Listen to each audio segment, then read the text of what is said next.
Answer मिलेगा 459 और ये इसका आंसर है। आज हम इस वीडियो पे सीखने वाले हैं how to find LCM through prime factorization method.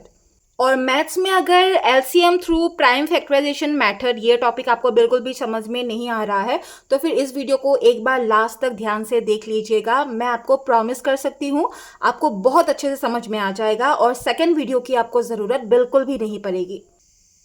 यहाँ पे मैं दो नंबर ले लेती हूँ 14 एंड 17। पहले हम इसका करके देखेंगे, उसके बाद में हम 3 नंबर लेंगे यानी कि 3 नंबर्स लेंगे which is 33, 55 and 99।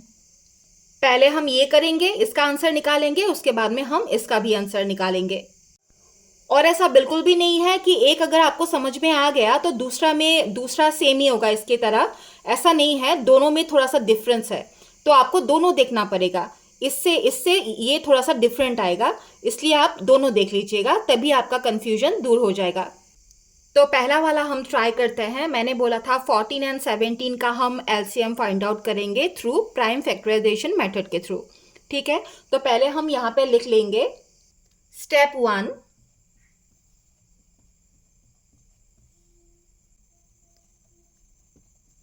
Prime factorization of 14 and 17। तो पहले हम 14 का फैक्टर निकालेंगे, उसके बाद में 17 का।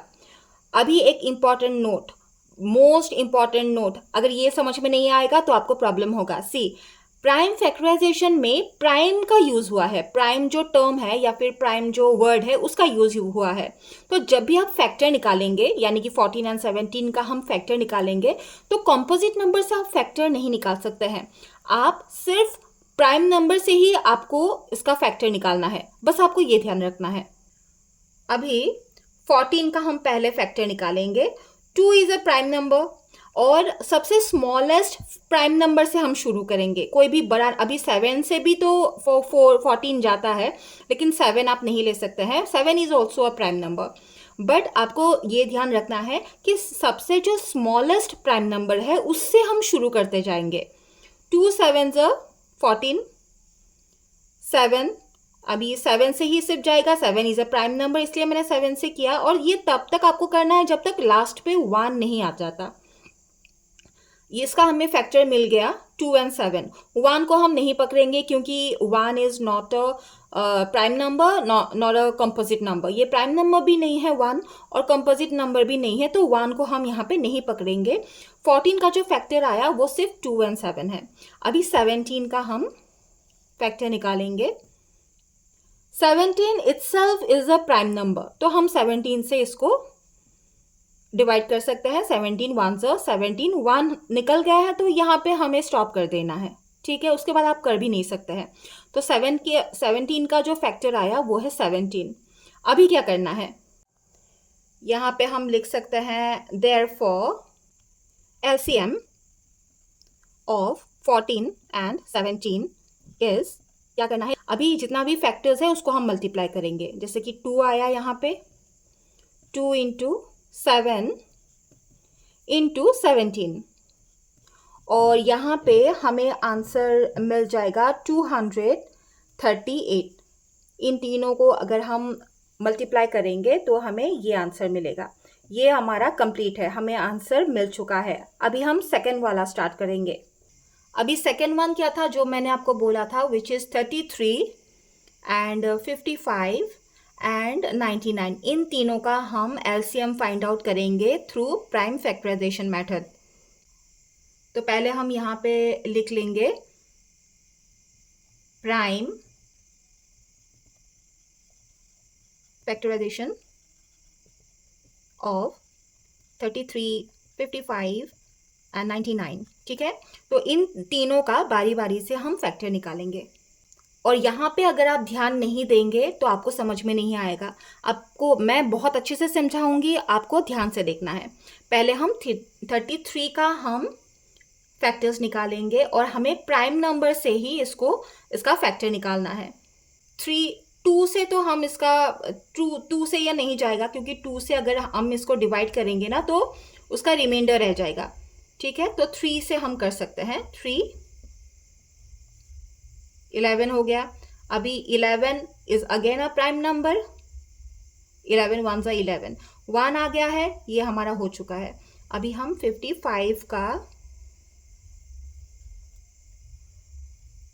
फैक्टर निकालेंगे। 5 11 ज़ा, देन 11 1 ज़ा। 2 से हम 55 को हम डिवाइड नहीं कर सकते हैं, उसका रिमाइंडर रह जाएगा, तो हम एस फैक्टर उसको नहीं ले सकते हैं। सेकेंड प्राइम नंबर आएगा 3, उससे भी हम इसको डिवाइड नहीं कर सकते हैं, रिमाइंडर आ जाएगा। तो 5 से अगर आप इसको डिवाइड करेंगे तो रिमाइंडर रह जाएगा आपका 0, रिमाइंडर 0 रह जाएगा, तो आप डिवाइड कर सकते हैं, इसीलिए मैंने 5 लिया है। ठीक है, और बाकी तो आपको समझ में आ रहा होगा। अभी ये खत्म है। अभी 99 का 3 से हम इसको डिवाइड कर सकते हैं। अगेन हम 3 से डिवाइड कर सकते हैं 11, और ये 11 आ जाएगा। ये 1 निकल चुका है, तो फैक्टर निकालना हमारा हो गया। अभी मोस्ट इम्पॉर्टेंट स्टेप, आप यहाँ पे लिख सकते हैं therefore LCM of 33, 55 and 99 is, आपको क्या लिखना है? देखिए कौन सा फैक्टर हम ले सकते हैं। इन फैक्टर्स में से कौन सा फैक्टर, 33 का फैक्टर कौन सा मिला? 3, 11 एंड 1 को हम नहीं पकड़ेंगे। मैंने क्यों हम नहीं लेंगे वो मैंने आपको पहले बताया। तो 33 का जो फैक्टर आया वो है 3 एंड 11, 55 का 5 एंड 11, एंड 99 का 3, 3 एंड 11। देखिए अभी इंपॉर्टेंट पॉइंट है, अभी हम कॉमन फैक्टर लेंगे, लेकिन अगर आपको 3 नंबर का अगर आपको फैक्टर निकालना है प्राइम फैक्टराइजेशन में, तो फिर अगर 2 नंबर भी कॉमन मिल जाएगा तभी हम उसको लिख सकते हैं। अगर सिंगल नंबर रह जाएगा तो उसको भी लिख सकते हैं। चलिए देखिए कैसे करते हैं। यहाँ पे 3 है, यहाँ पे 3 है, 33 का ये 3 है, बट यहाँ पे 3 नहीं है, लेकिन यहाँ पे 1 है, 2 तो हमें मिल गया। ठीक है, तो इन दोनों को एक करके हम ले सकते हैं, यानी कि एज कॉमन फैक्टर हम ले सकते हैं। तो हम यहाँ पे 3 लिखेंगे, ये दोनों मिलके 1 हो जाएगा, एक ही हो जाएगा। ठीक है, या फिर हम बोल सकते हैं ये कॉमन फैक्टर है, तो हमने यहाँ पे 3 लिखा। नेक्स्ट आएगा, और एक बात, हम असेंडिंग फॉर्म में करेंगे, यानी कि छोटे से बड़े फॉर्म में करेंगे। आप कोई भी नंबर उठा के नहीं लिख सकते हैं, बड़ा नंबर पहले नहीं लिख सकते हैं, ये प्रोसेस नहीं है। तो पहले जो छोटा नंबर है हम उससे स्टार्ट करते हैं। अभी 3 हमने ले लिया है। अभी यहाँ पे देखिए और एक 3 है जो अकेला रह गया है, इसके साथ में कॉमन फैक्टर और कोई भी नहीं है। इन दोनों को अगर हमने ले लिया है तो इसको आप समझिए कि इसको हमने डिलीट कर दिया है, तो इसको आप काउंट ही मत कीजिए। तो 3 अभी अकेला रह गया है, क्योंकि यहाँ पे भी 3 नहीं है और यहाँ पे भी 3 नहीं है, ये सिंगल रह गया, तो इसको भी आपको लेना पड़ेगा। हम लिख सकते हैं इसको, ओके, हम इसको राउंड कर देते हैं क्योंकि हमने इसको ले लिया है। 3 के बाद जो बड़ा नंबर है वो है 5 को हमें लेना पड़ेगा। ये सिंगल नंबर है क्योंकि 5 का कोई भी कॉमन फैक्टर नहीं है, यहाँ पर भी नहीं है, यहाँ पर भी नहीं है, बट आपको ये लेना पड़ेगा, तो इसीलिए 5 के बाद जो बड़ा नंबर है वो है 11 तो ये तीनों में अवेलेबल है, तो तीनों को हम एज कॉमन फैक्टर हम ले सकते हैं। 11, ये तीनों को एज कॉमन फैक्टर, यहाँ पर भी है, यहाँ पर भी है 11 और यहाँ पर भी है, तो इसको हम एज कॉमन फैक्टर हम ले लेंगे।